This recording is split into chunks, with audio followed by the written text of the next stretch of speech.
Reverendo Márcio, é um prazer imenso conhecê-lo, mesmo que à distância ainda, né? Mas é um prazer. E eu quero aqui, no nome do conselho da nossa igreja, oficialmente, lhes dar boas-vindas aqui.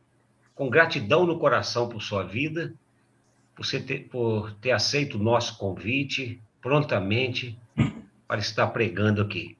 Apresento a você o presidente do nosso conselho, que se faz presente, o reverendo Pedro Paulo. E o reverendo Pedro Paulo, então, está aí, é o presidente atual do nosso conselho. Então, nós somos muito gratos a Deus.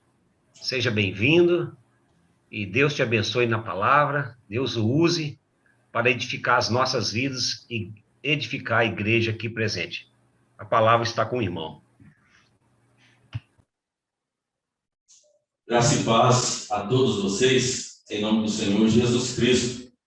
Eu queria, primeiramente, externar aqui meus agradecimentos, Como é bom poder estar participando hoje com os irmãos dessa semana de uma atividade tão especial e tão valiosa para a Igreja do Senhor Jesus Cristo. E eu espero em Deus que, por meio da sua sagrada palavra, Ele venha nos edificar nessa noite. Bom, é um prazer mesmo estar aqui com vocês.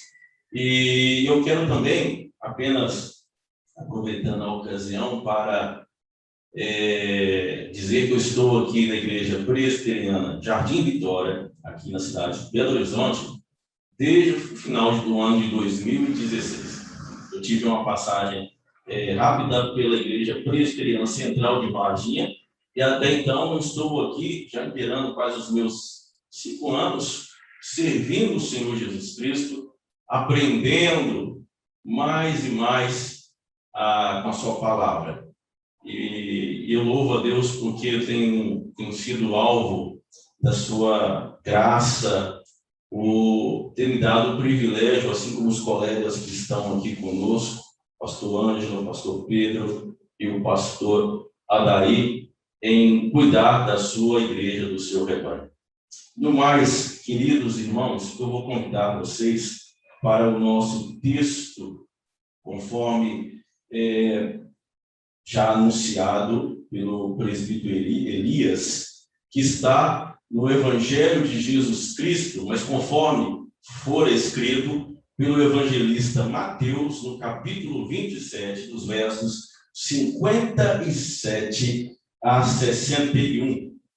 E eu prometo, tentar me conter durante a exposição para que respeite bem o tempo. O nosso tempo, ele tem essa reserva, e eu vou tentar aqui seguir essa linha bem hermenêutica, como de ler o texto, explicar, ao mesmo tempo tentar aplicar essas lições à nossa vida na noite de hoje. Mateus capítulo 27, dos versos 57 até ao verso 61. Está escrito assim: o sepultamento de Jesus. Caindo a tarde, veio um homem rico de Arimateia, chamado José, que era também discípulo de Jesus. Este foi ter com Pilatos e lhe pediu o corpo de Jesus. Então Pilatos mandou que o fosse entregue. E José, tomando o corpo, envolveu-o num pano limpo de linho e o depositou no seu túmulo novo, que fizeram abrir na rocha, e rolando uma grande pedra para a entrada do sepulcro, se retirou.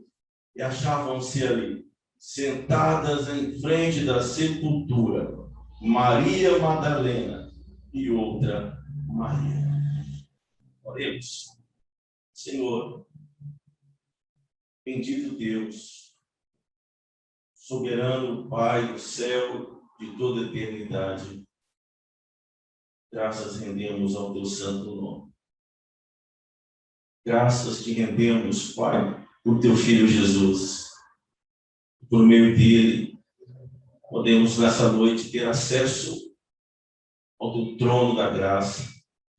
Por meio do teu Filho, hoje podemos adorar ao Senhor em espírito e em verdade.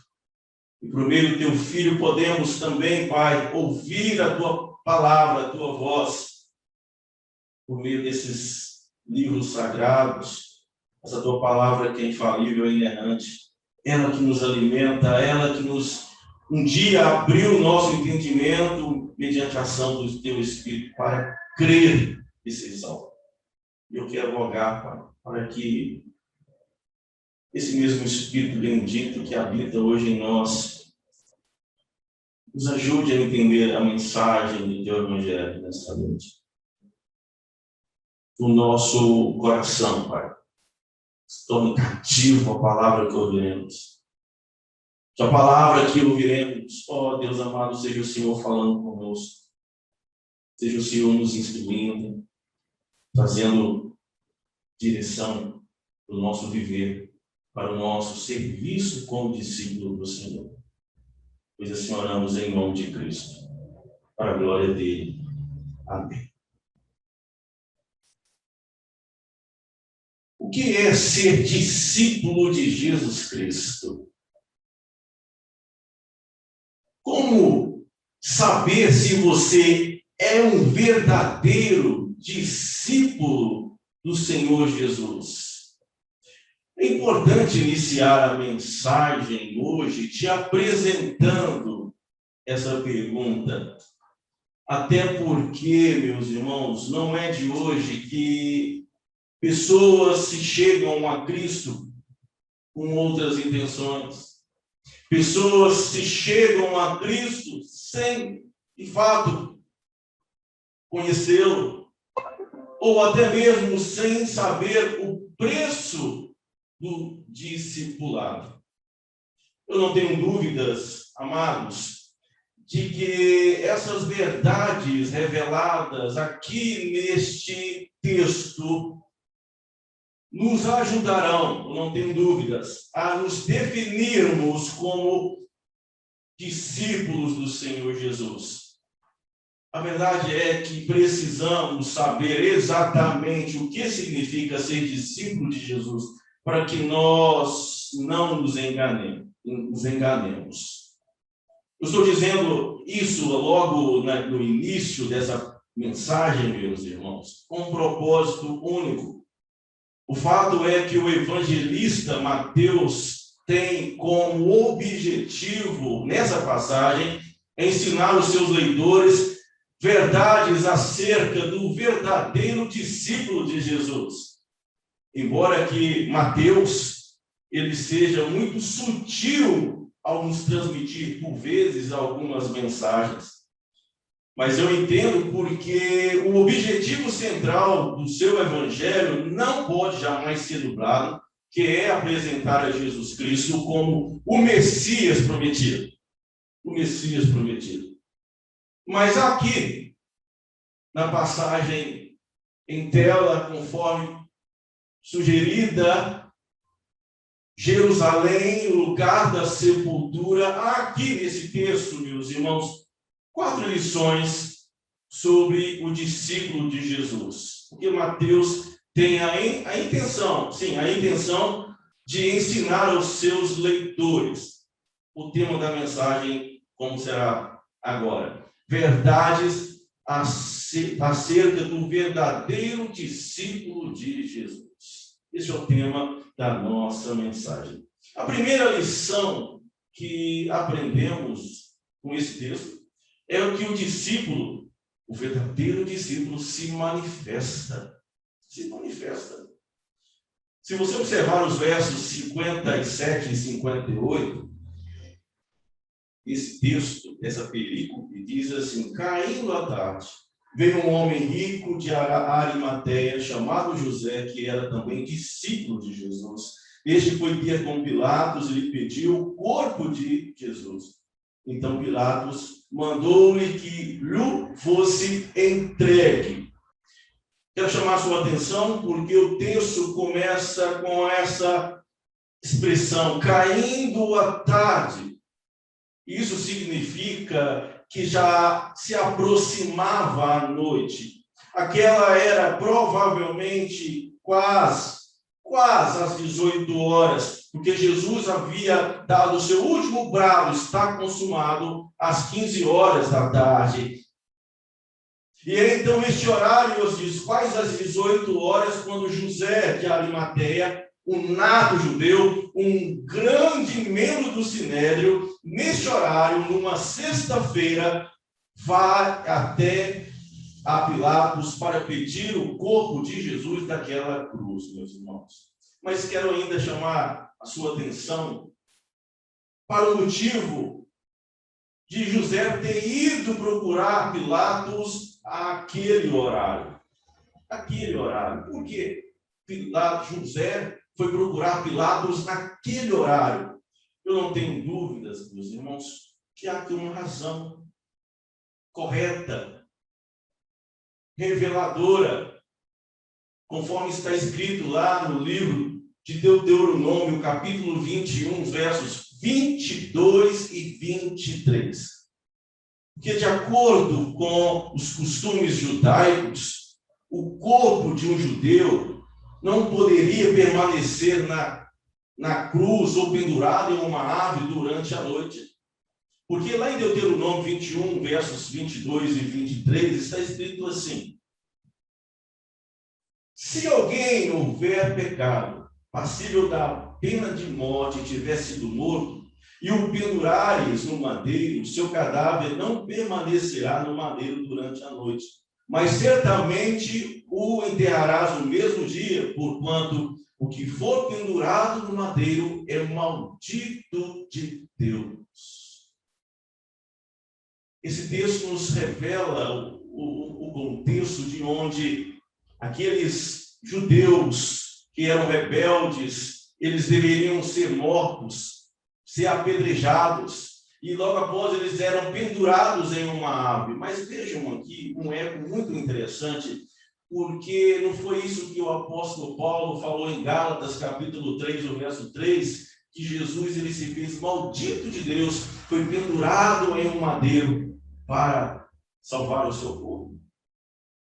Mas o fato, meus irmãos, que José de Arimateia, ciente, consciente, zeloso desse costume judaico, ele vai até Pilatos.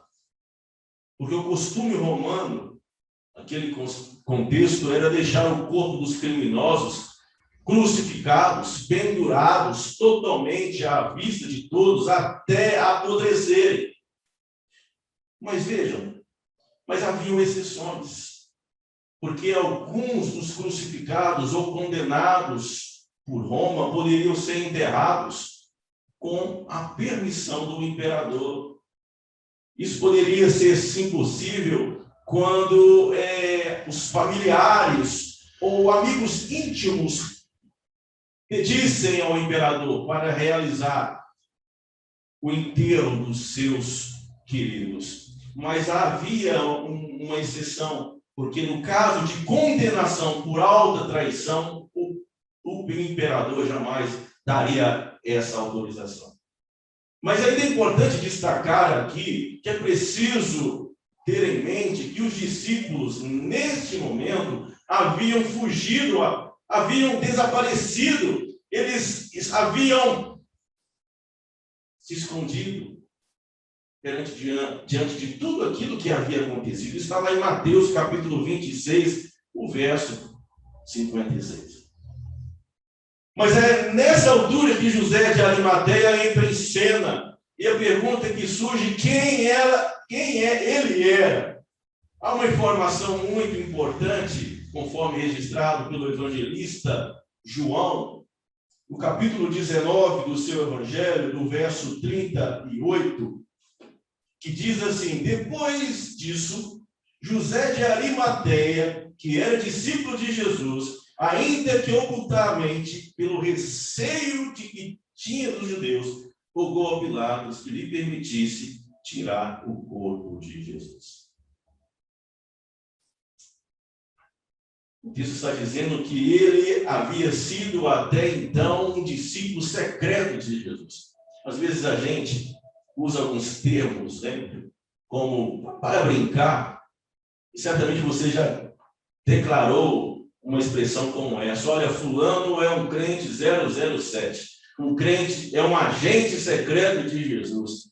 Pois bem, irmãos, José havia sido um discípulo assim de Cristo, porque nós nunca ouvimos falar muito dele, ele sequer é muito anunciado nos outros evangelhos, e de repente ele surge, porque o texto bíblico diz que ele foi um discípulo de Jesus ocultamente. E é muito provável que ele iniciou a sua vida cristã assim. Ele agiu assim porque ele tinha medo de que, se em algum momento fosse visto com Cristo, ele viesse ser expulso do sinédrio ou até mesmo da sinagoga.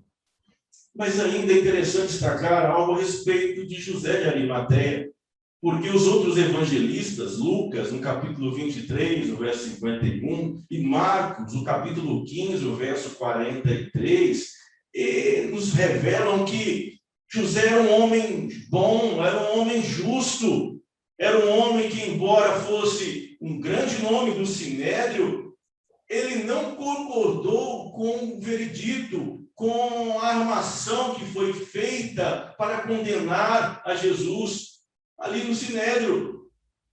E é este homem, então, que foi até Pilatos.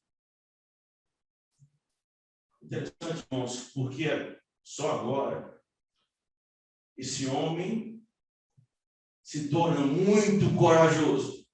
É agora que ele se manifesta.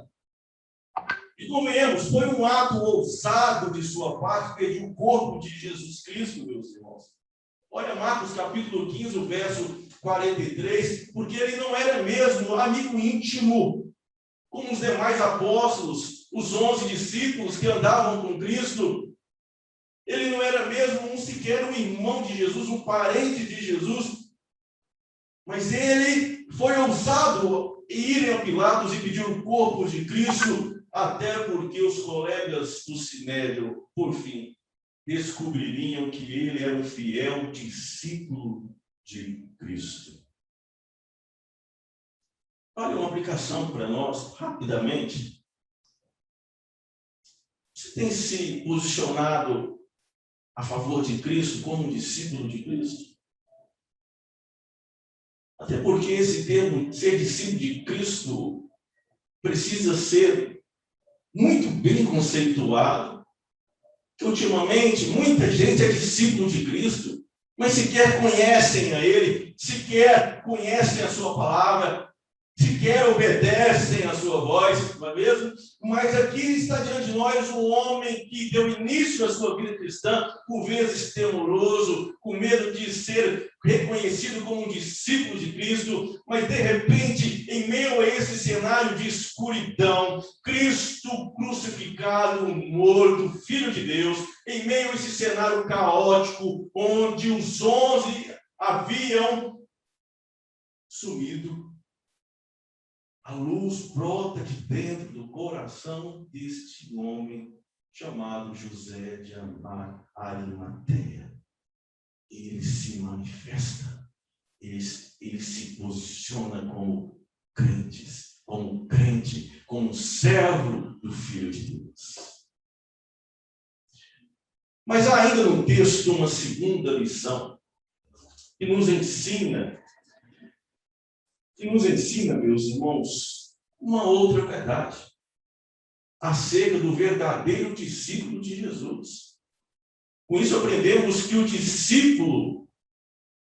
verdadeiro discípulo segue e serve a Cristo.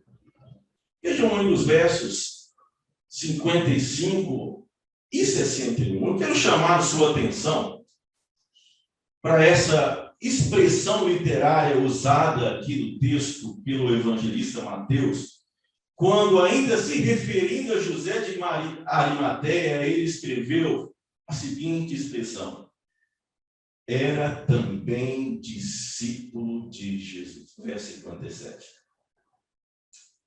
Percebeu? Porque isso significa algo muito importante.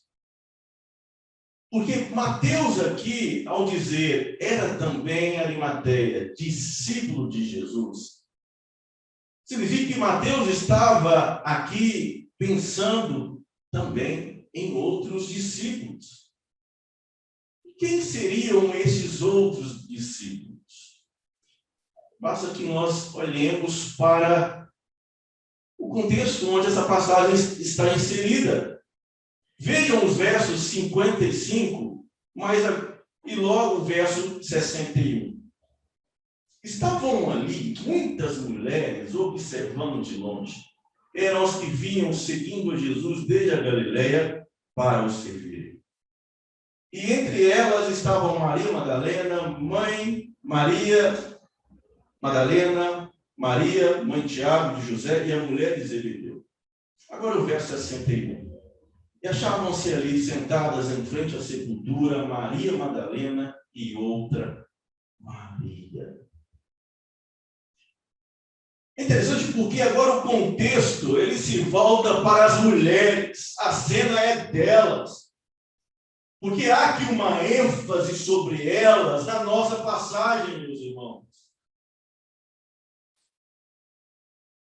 Elas são os discípulos agora, porque os homens se acovardaram, os 11 sumiram, eles não estavam mais ali, com exceção de José e Nicodemos. As mulheres estão agora em cena. Isso é interessante, porque Mateus, quando busca um referencial de discípulos, para dizer que José de Arimateia era um semelhante, veja, ele se lembra das mulheres. Aquelas mulheres eram discípulas e José de Arimateia também. Então entendam uma coisa, se essas mulheres aqui no texto são consideradas discípulas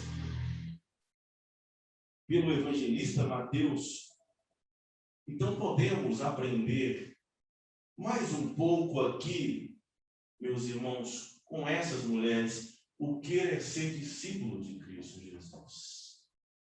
E como elas eram, então, discípulas. Se você observar aí no verso 55, está escrito que elas seguiam Jesus desde a Galileia e o serviam. Veja, isso é ser discípulo, meus irmãos. José de Arimateia era considerado também um discípulo porque de algum modo ele também fazia isso no seu dia a dia, mesmo que não se expondo no início da sua conversão a Cristo. Por isso podemos aplicar à nossa vida. Se você não segue a Jesus, se você não o segue, você não é um discípulo. Eu vou repetir, se você não segue de perto a Jesus e não o serve, pode ser que você não seja um discípulo de Jesus. Muito interessante e muito necessário para os nossos dias, porque um dia desse eu assisti uma reportagem de um famoso jogador de futebol brasileiro dizendo que ele era discípulo de Jesus. E por vezes ele foi filmado em algumas partidas, usando camisa "Eu amo Jesus", algumas faixas na testa dizendo "Eu amo Jesus". E ele então se apresentava como um verdadeiro discípulo de Cristo, com tudo. O seu comportamento e sua linguagem revelavam o oposto disso. Porque não havia nada naquele jovem, na sua conduta, que o identificava como um discípulo real, verdadeiro do Senhor Jesus. Ah, pastor Márcio, mas ele dizia que era um discípulo e isso importa. Não, isso não importa. Isso não significa nada, meus irmãos. Eu vou dizer por quê. Imagine um papagaio.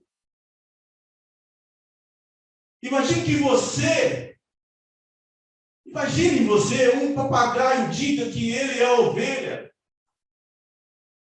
Imaginou um papagaio, que uma ave que gosta de repetir muitas coisas, de falar. Então, imagine você aí na sua casa, um papagaio que imagina ser uma ovelha, e ele repita por vezes, eu sou uma ovelha, eu sou uma ovelha, eu sou uma ovelha. Ele, apesar de repetir várias vezes que ele é uma ovelha, ele vai continuar sendo, sabe o quê? O louro, um papagaio. Assim é aquele jogador de futebol. Mesma coisa acontece com muita gente, dizem que são discípulos de Jesus, que são cristãos, mas precisamos olhar para esse quadro que Mateus está aqui pintando, verdades acerca do verdadeiro discípulo de Cristo. Se você não segue a Jesus e não o serve como essas mulheres aqui do texto, e até mesmo como José de Arimateia, eu preciso lhe dizer, você é um papagaio que diz que é uma ovelha. Se você é um discípulo de Jesus, meu amado irmão, e ninguém sabe disso, ninguém viu isso em sua vida, eu até posso compreender se você converteu há pouco tempo, mas se você é crente há mais de 5 a 10 anos e ninguém viu essas qualidades, esses frutos do novo nascimento em sua vida, tem alguma coisa errada aí. Que o discípulo verdadeiro de Jesus se manifesta, como também segue a Jesus e o serve. E ainda, em terceiro lugar, somos ensinados aqui, pela passagem, que o discípulo verdadeiro revela o poder de Deus. E é um momento muito especial nessa passagem, este terceiro ponto, que eu quero assim, convidar você a se atentar. Isso foi muito no meu coração. O discípulo verdadeiro revela o poder de Deus. Olha os versos 59 e 60. E José, tomando couro, envolveu um pano limpo de linho e o depositou no seu túmulo novo que fizera abrir na rocha, e, rolando uma grande pedra para entrar no sepulcro, ele se retirou. Que diz aqui o texto, nós podemos também consultar e comprovar isso pelos outros evangelistas. Somente Marcos, nós acabamos de ler aqui, 15, o verso 43, que Pilatos, ao receber José de Arimateia, pediu que o seu comandante averiguasse se Cristo estava mesmo já morto. E após confirmar essa informação, ele cede que José de Arimateia vá ali buscar o corpo de Jesus. É interessante porque José de Arimateia, ele propriamente não tirou o corpo de Jesus na cruz. É provável que foram os soldados. Porque José não teria aqui agido sozinho neste momento. A remoção do corpo, a lavagem do corpo de Jesus. Imagine você, a rota da cruz, como consumiu o corpo de Jesus. Como Cristo derramou mesmo a sua vida, o seu sangue pelos nossos pecados. O Cordeiro de Deus foi levado ao matadouro mudo, voluntariamente. Imagine como ele estava nesse momento. E foi preciso que lavasse, preparasse o seu corpo. Então, José não agiu sozinho. Seria demais para um homem só fazer esse trabalho. Inclusive, o evangelista João menciona, em João capítulo 19, os versos 38 a 40, a ajuda de Nicodemos na retirada do corpo, na preparação e sepultamento de Jesus. Veja, um outro homem que estava no início com receio, com medo, mas que fora procurar Jesus à noite. O homem também, um maioral, um membro do Sinédrio, Nicodemos, mas que agora sai da sombra, sai da dúvida e posiciona como um discípulo de Cristo. que nos versos, agora, meus irmãos, diz assim: e tomando o corpo de Jesus, versos 59 e 60, envolveu-o num pano limpo de linho e depositou no seu, olha a expressão aqui, túmulo novo, que fizeram abrir na rocha, e rolando uma pedra grande de pedra para a entrada do sepulcro, se retirou. Chama a sua atenção porque o evangelista Mateus agora, ele está aqui dando destaque à dignidade de Jesus. Ele é o rei dos reis. E por ser um rei, meus irmãos, ele estava agora sendo sepultado com honra. Um lençol lindo, caríssimo de linho, e um túmulo novo, um túmulo que era apenas para pessoas ricas ali em Jerusalém, agora é oferecido a ele. O fato é que aqui estava se cumprindo a profecia de Isaías 53, o verso 9. O fato é que há um eco aqui desse cumprimento profético, que ele esteve com o rico na sua morte. Por quê? Porque Jesus é digno de honra, ele é digno da majestade. Mas ainda fica a pergunta, pastor Márcio, onde está aqui a ideia de que o discípulo de Jesus manifesta o poder de Deus? Eu não entendi, pastor Márcio. Onde fica essa lição clara aqui no texto, de que o discípulo de Jesus manifesta, sim, o poder de Deus? Meus irmãos, Mateus, o evangelista Mateus está aqui aguçando a nossa memória. Esse é o sentido. Esse é o sentido. Jesus está aqui aguçando nossa memória. Você lembra aqui na nossa passagem, quando Mateus disse em nosso texto aqui que José de Arimateia era um homem rico? Você viu isso no verso 57? Chamado José, que era também discípulo de Jesus, veio um homem, ele era um homem rico. Mas qual era o perfil do homem rico descrito pelo evangelista Mateus no seu evangelho? Temos que pensar sobre isso, temos que voltar lá para entendermos o que o evangelista Mateus queria nos ensinar de maneira sutil aqui, quando ele diz que veio um homem rico de Arimateia, provavelmente uma região, uma vila que ficava a 25 quilômetros de Jerusalém. Por que essa expressão? Porque ele quer nos ensinar algo quanto ao homem rico. Capítulo 19 de Mateus, você volta aí algumas páginas, nos versos 23 e 24, lá está escrito assim: em verdade te digo que um rico dificilmente entrará no reino dos céus. E ainda vos digo que é mais fácil passar um camelo pelo fundo de uma agulha do que entrar um rico no reino dos céus. O que Jesus está dizendo aqui, se você entendeu bem, é que é impossível um rico salvar-se a si mesmo. Talvez a pergunta que surge é: por que então evangelizar pessoas ricas, pastor?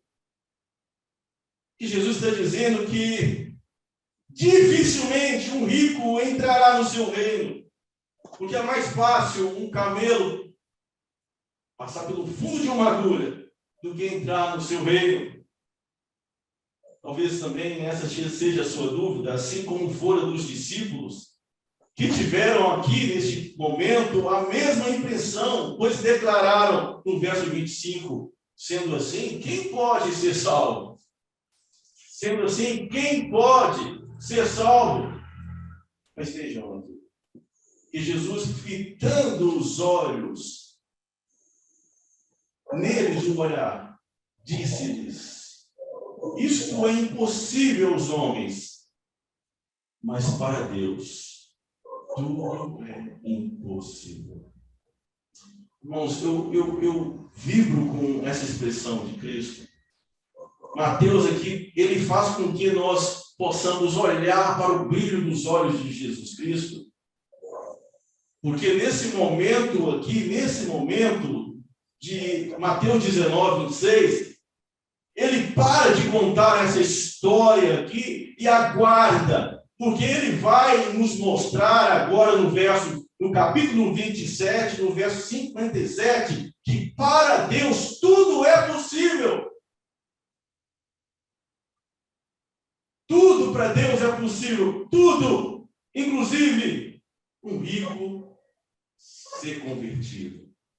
Mais do que um milagre de um camelo passar pelo fundo de uma agulha, há alguns teólogos, e não há unanimidade entre eles, de que achar que o fundo de uma agulha se referia a uma porta lá na cidade de Jerusalém, enfim. Mas eu opto em pensar que a melhor tradução é que Jesus está se referindo mesmo ao fundo de uma agulhinha. E aí é mais fácil um camelo passar por esse fundinho do que um rico, por mérito próprio de se converter a ele. Mas olha, interessante, porque agora em Mateus 27, o verso 57, um homem rico foi salvo. E é assim que o discípulo de Jesus revela o poder de Deus. Eu vou explicar isso. Este homem rico, José, ele poderia ter sido tentado em amar as suas riquezas.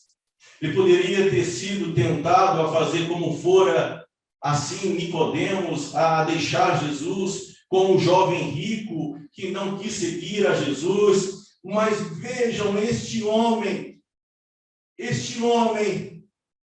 ele vai e se manifesta como discípulo de Jesus. Ele vai e segue e serve a Cristo. Ele vai e compra um pano caríssimo de linho para cobrir o corpo do amado Jesus.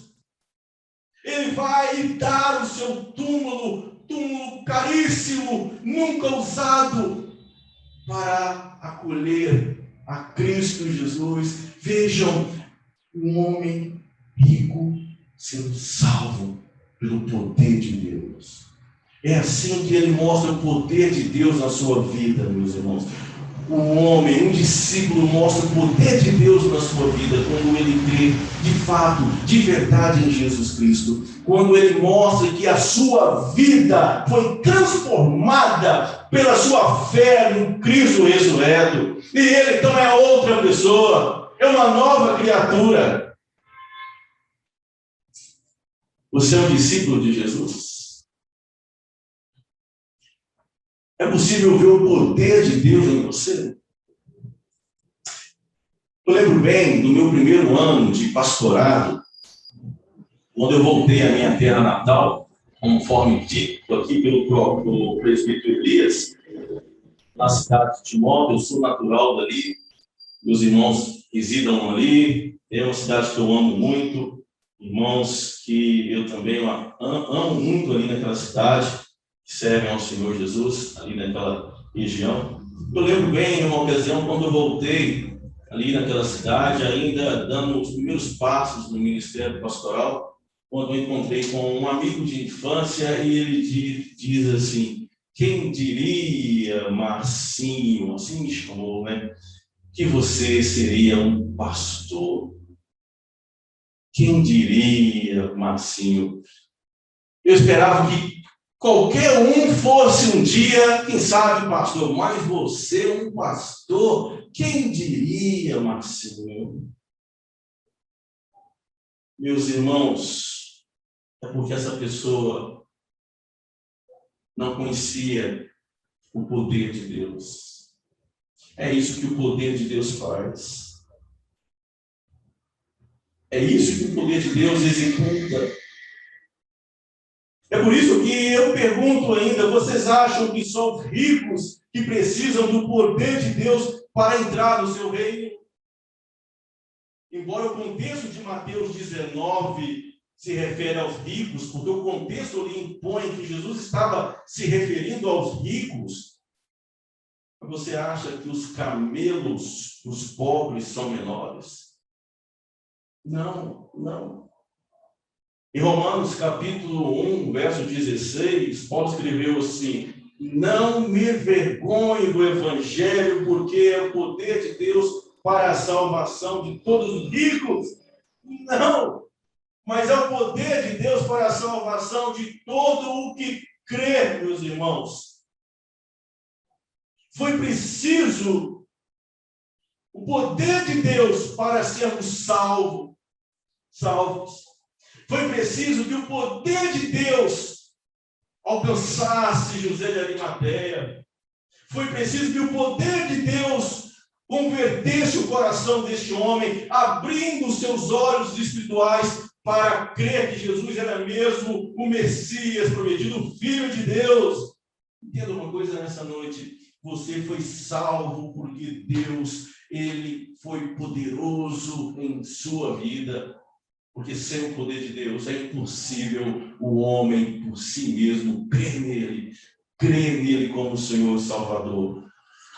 Isso me faz lembrar o que está escrito lá em João, capítulo 6, os versos 44 e 65, quando revelam assim: ninguém pode vir a mim se o Pai não o trouxer.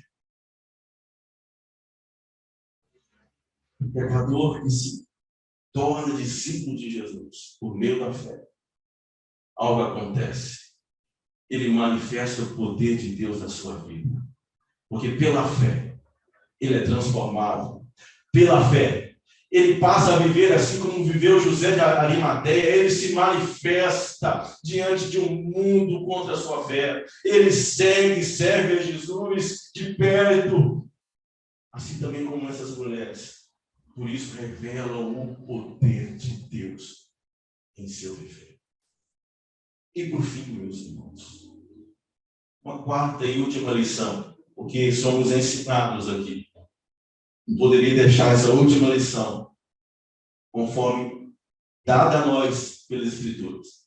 Porque aprendemos que o discípulo de Jesus, ele persevera.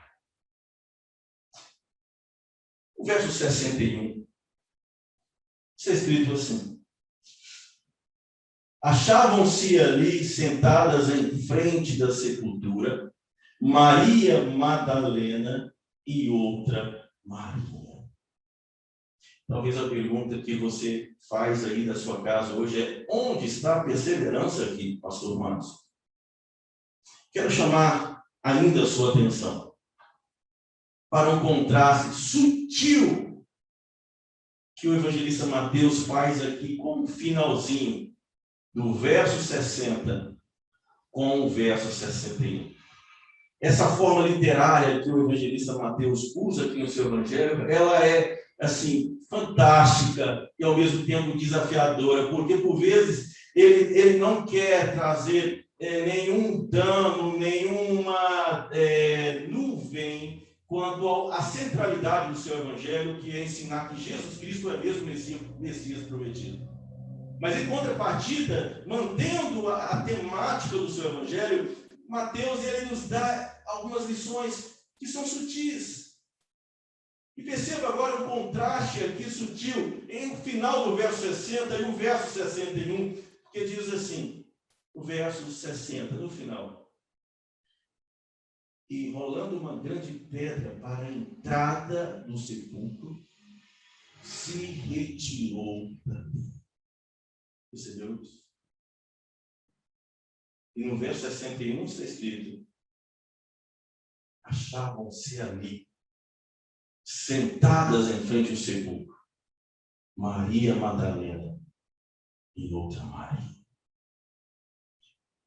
Meus irmãos, José de Arimateia e Nicodemos, como todos os outros que ajudavam no sepultamento de Jesus, agora saem literalmente de cena.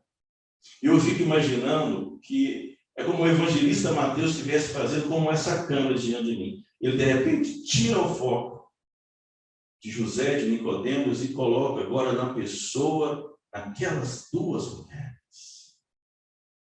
O foco de Mateus agora passa a ser aquelas discípulas, aquelas mulheres, Maria Madalena e outra Maria, porque elas não foram embora. Elas ficaram ali. Mas por que ficaram ali? Há um detalhe revelador aqui, meus irmãos, que não pode ficar de fora. Naquela ocasião, naquele contexto, não era permitido nenhum sinal de luto, nenhuma manifestação de luto por aqueles que foram executados sob a lei romana. E Jesus não fora inocentemente executado por uma lei romana. Mas essas mulheres não ligam para esse decreto romano, não ligam para isso, mas elas ficaram ali, porque queriam mostrar o seu amor por Jesus. Aparentemente, tudo havia desabado, tudo estava perdido, parece que não havia mais esperança, mas elas ficaram ali, elas estavam ali. Já estava escuro, mas elas estavam ali. Era um cemitério e elas estavam ali. Imagine você que cena deprimente.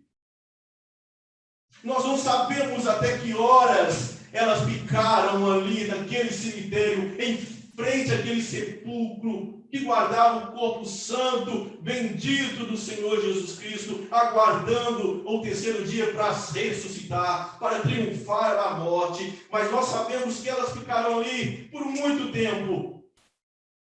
E a passagem bíblica nos revela que elas até foram embora, mas que retornaram na manhã seguinte, até aquele sepulcro novamente. Olha o capítulo 28, verso 1. No final do sábado, ao entrar primeiro dia da semana, Maria Madalena e a outra Maria foram novamente ao sepulcro. O fato é, meus irmãos e irmãs, que o nosso texto termina agora com essas mulheres ali sentadas em frente ao sepulcro. E o capítulo 28, ele inicia novamente com aquelas mulheres diante do sepulcro. Todos foram embora. Onde estão os 11 discípulos? Que andaram, comeram, dormiram ao lado do Senhor Jesus. Onde está o apóstolo Pedro? Que havia prometido que, se fosse necessário, morreria no lugar com Cristo. Onde está o apóstolo João? Talvez cuidando de sua mãe a pedido de Jesus. Mas todos, onde estão? Todos, onde estão? Mas Mateus agora põe o foco naquelas mulheres ali em vigília, mostrando, sabe o que? O seu amor por Jesus. Durante a noite no cemitério, elas perseveram. Era perigoso, sim, mas elas perseveram. Era triste o cenário, sim, mas elas perseveram. Mesmo diante da face da morte, elas perseveram. Só elas. E elas perseveram diante da Deus. Eu quero então concluir nossa mensagem de hoje, levando você a refletir uma questão. Nós estamos vivendo também um cenário atípico, difícil, a pandemia do Covid-19.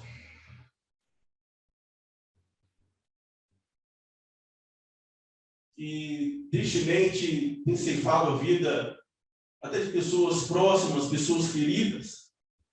Ao ponto que estamos aqui hoje, por meio desse recurso tecnológico, por meio desse momento paliativo, porque não é o ideal para a igreja do Senhor, não é a mesma coisa do que cultuar o Senhor publicamente. O ideal é a igreja se reunir na comunidade santa, junta, para cultuar o seu nome, mas graças a Ele, por essa tecnologia, por esse momento paliativo.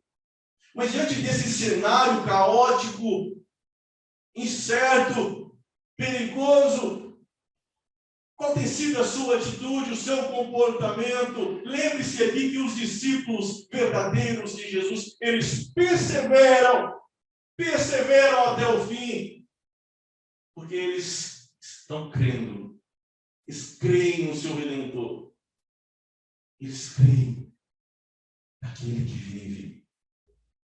Então, quero concluir, meus irmãos, se você é um discípulo de Jesus, é mesmo? Então, você é um discípulo de Jesus que se manifesta em seu favor, em favor do seu reino, em favor dele, da sua palavra. Você é um discípulo que tem seguido e servido a Cristo. Pastor, eu tenho sido, mas, poxa, a pandemia nos privou de tantas as coisas, não dá para fazer muita coisa. Dá para fazer muita coisa sim, querido irmão. As redes sociais estão sendo uma porta para que nós falemos do Evangelho, para que nós levemos as boas novas do Evangelho àqueles que estão com medo da morte, àqueles que estão sem esperança após a morte.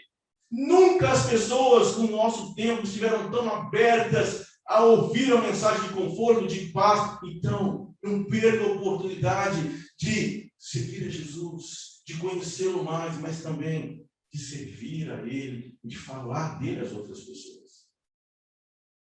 Você é um discípulo de Jesus que revela o seu poder por meio do seu testemunho de vida. As pessoas olham para você e falam: você tem algo diferente. Eu quero isso para mim, vida.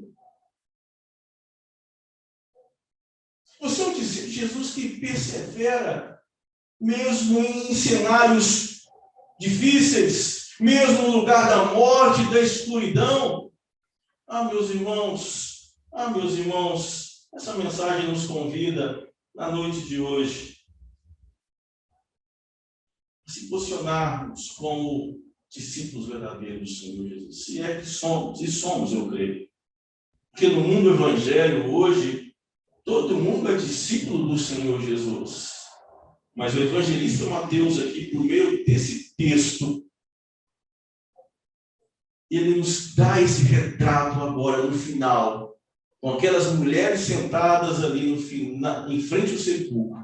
Ele conclui a sua pintura, nos dando o retrato do verdadeiro discípulo de Cristo. Deus abençoe a sua vida. Essas são as mensagens de Jerusalém, o lugar da sepultura. Um discípulo verdadeiro se manifesta pelo seu Senhor. O discípulo verdadeiro, ele serve e segue o seu Senhor. O discípulo verdadeiro manifesta pela sua fé o seu testemunho de vida, o poder de Deus. Eu não seria o que sou se não fosse o poder de Deus. Eu não seria o Márcio ou o pastor Márcio se não fosse o poder de Deus. E em quarto e último lugar, meus irmãos, o discípulo verdadeiro, ele persevera e mantém crendo em Jesus até o fim. Vamos orar. Senhor nosso Deus, obrigado pela tua palavra, que nos revelam mensagens tão valiosas, tão importantes para a nossa vida, para a nossa caminhada cristã. Senhor Jesus, que por meio dessa palavra, o Espírito do Senhor me ajude meus irmãos a sermos melhores discípulos do Senhor Jesus. Mais do que nunca, precisamos nos dias atuais sermos esse discípulo verdadeiro do Senhor, manifestando a tua palavra, manifestando o que cremos, em quem cremos. Nós sabemos, Senhor, que o mundo é cruel, sabemos que o mundo não compartilha a nossa fé, pelo contrário, o mundo vai nos perseguir, o mundo vai ridicularizar a nossa fé, mas, Pai, nós devemos mantermos firmes essa fé que está sempre Então, nos ajude, Senhor, a aprender mais do Senhor, a seguir o Senhor mais de perto. Por vezes, as circunstâncias são tentadoras para nos tirar o foco do Senhor, para nos levar a colocar nossa esperança nas coisas desse mundo, e não propriamente na Tua palavra. Mas ajude-nos, ó Pai, para que, em meio aos momentos bons, como também difíceis, possamos perseverar com fé. Fortaleça-nos, ó Pai, com fé.